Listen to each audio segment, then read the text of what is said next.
আমার মা বাবা মারা আমার মা মারা যাওয়ার পর ভাই বোন মারা যাওয়ার পর বাবা একটা বিয়ে করছে আর সাথে মেয়ে মা দূর করছে। এর চেয়ে আমি এরকম যে মেয়েটা সবাই না থাকতে আমি এবং আমার সৎ মা আমাকে রেল গাড়িতে উঠে দিছিল। তখন থেকে আমি পথে পথে ওই পরে যাই হে যখন ইশারা দিতেছে এভাবে করতেছে তখন আমি কান্না করছি। আমি হের ইশারা দিতেছি আমার খাবার দিচ্ছি কিন্তু আমি খাইতেছি না। এবার হের কোনো একটা বাচ্চা ছিল আর কি। এই বাচ্চা থাকার পরে এবার একজনের কাছে বাচ্চাটা দিয়ে সে এবারে সাবাস করে যেয়ে আমার খাওয়াই দিছে।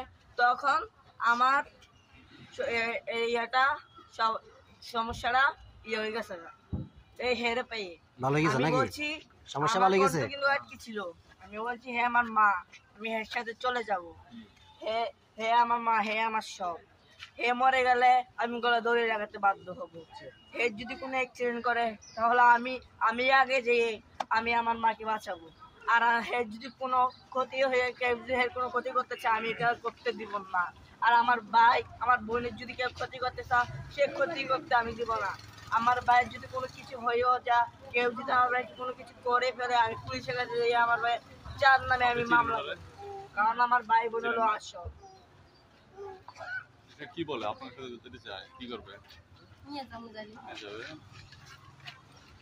তো চলনা গ্রুপ কি ভালো শোন ভাই কিন্তু আমার কোলে আবার হাত বিছাচ্ছে আমার কোলে আসতে আমার কোলে এসে এই যে হেরমা যখন হাত বিছাই ওই অন্য মহিলা যেতে চায় না কারণ মানসিক সমস্যা হয়েছে। মানসিক সমস্যা হয়ে গেছে এখন মোটামুটি এখন মাকে পেয়ে ভালো লাগতেছে ভালো লাগতেছে এখন হেকে পেয়ে আমার অনেক ভালো লাগতেছে অনেক ভালো লাগছে। হে আমার মায়ের মতো হে আমার স্ত্রীও আমার মায়ের আদর স্ত্রীও মমতা সে কিছুই পাই নাই। কারণ ওই কারণে আমি হেকে সংগ্রহ বেশিক্ষণ আমি হে দিকে তাকাই আছি কারণ আমি হের হাত ধরছি হে কিছু করছে না। এই আপনি আমার কোনো সময় আগে দেখছেন? আপনি থাকেন কোন জায়গায়? আপনার আইডি কার্ড আছে সাথে? নাই না। আপনার নাম কি? জান্নাত।